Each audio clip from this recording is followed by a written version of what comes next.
I think there are probably two moments. The first is 1997, and it's walking behind the coffin of Princess Diana. And he had to get through this awful situation, and to some degree the world grieving over Princess Diana. And him, the villain of the piece. It's a hard, hard task for him. It's a Shakespearean task. That's one. And the other is much more recent. Quite literally, it is the last chance saloon. And he is addressing the G20. We must now translate fine words into still finer actions. The planet's health today. And he's been invited there because for 30 years he's been talking about climate change. And it's a real moment for him. And these are two very different moments. One is visceral, one is emotional, the other is intellectual. It's up to other people to judge which is more important. From the Jamaican Prime Minister, a public reminder that he wants an end to the British monarch's role as head of state. This won't have been what the Duke and Duchess were expecting. My name is Johnny Diamond, and I'm the royal correspondent for the BBC. I was a foreign correspondent, and then they said, would you become a royal correspondent? And I said, I'd rather put sticks in my eyes. And then I thought, oh, you know what?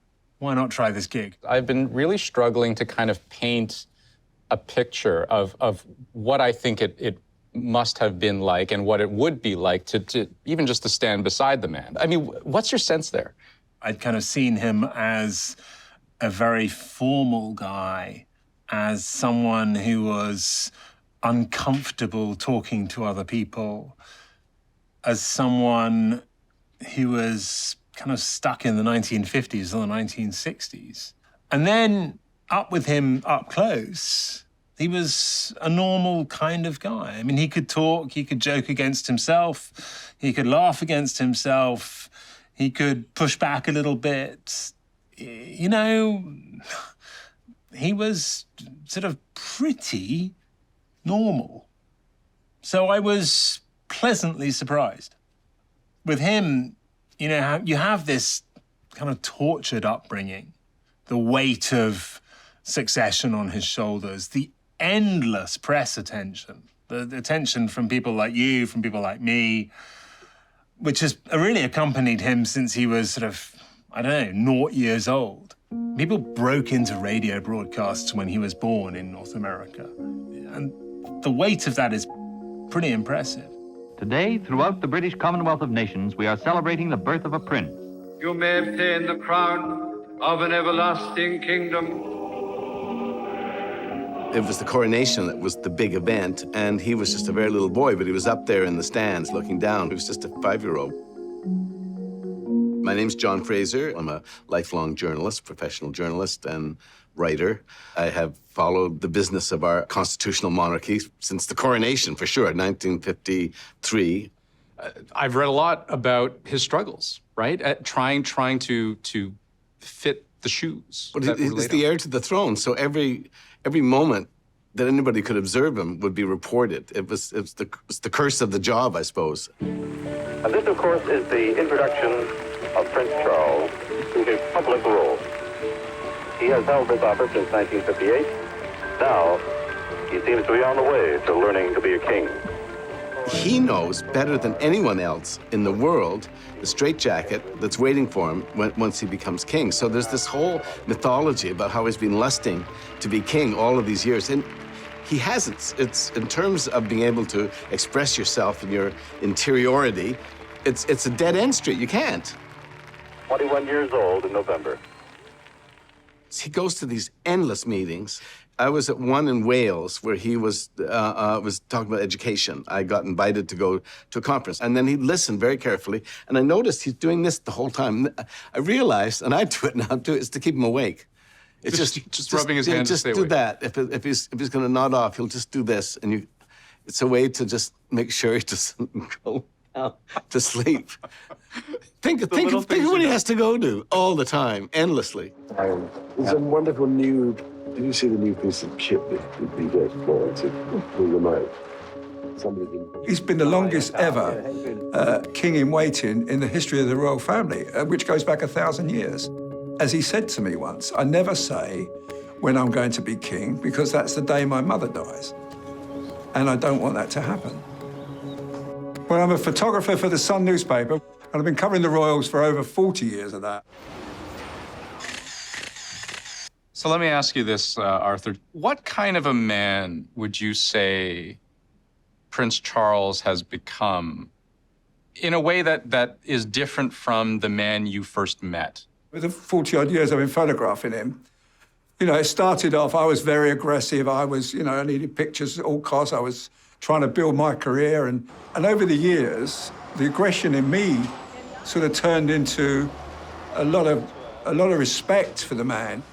So what Prince Charles realised is that it's what you do now that counts.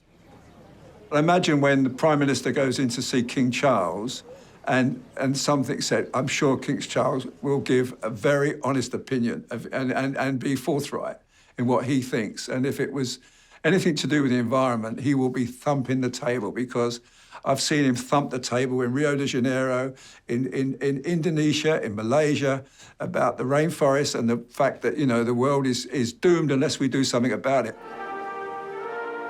Oh, I'm very glad to see a proper fellow king. How can I find where your thing is? What are all these wonderful things here? I've come to really respect Charles and like Charles, actually. He has decency. I mean, he's never going to be an exciting monarch, but he is, I think, a very, very decent man. And there is room for that on the British throne. Is Charles ready? Charles is so ready that he just wants to kind of, he'd go crazy if he doesn't get this job. He's been in the anteroom of his destiny for, you know, 20, 40 years at this point, 40 years. So he's certainly ready, and he's authentic. You know, people know, they may not like him, but they know who he is, and he's not pretending to be something he's not. He never has. Is that enough for the royal family? Because, I mean, you wonder if he would be the right king for the right time, if that makes sense? I don't think that we want the king or the queen to be a kind of firecracker who's going to keep, you know, making pronouncements. We don't want a shoot from the hip monarch. We don't need a charismatic monarch. He's been unwilling to be anything except a fogey, in a sense, you know, who people thought, oh, Charles, he's so eccentric. Well, you know, he wasn't so eccentric. He was actually pretty smart. So I think he's going to be all right. My lords, pray be seated. My lords and members of the House of Commons. Would King Charles be the kind of monarch that Britons want or need? This is a very changed nation from the one that Princess Elizabeth took over and became queen over. It's far more diverse. It's far more mobile.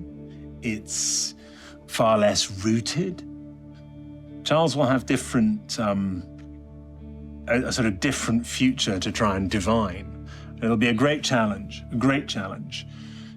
You know, like 1,000 years, the monarchy has survived in this country. It's done pretty well. I wouldn't write it off yet.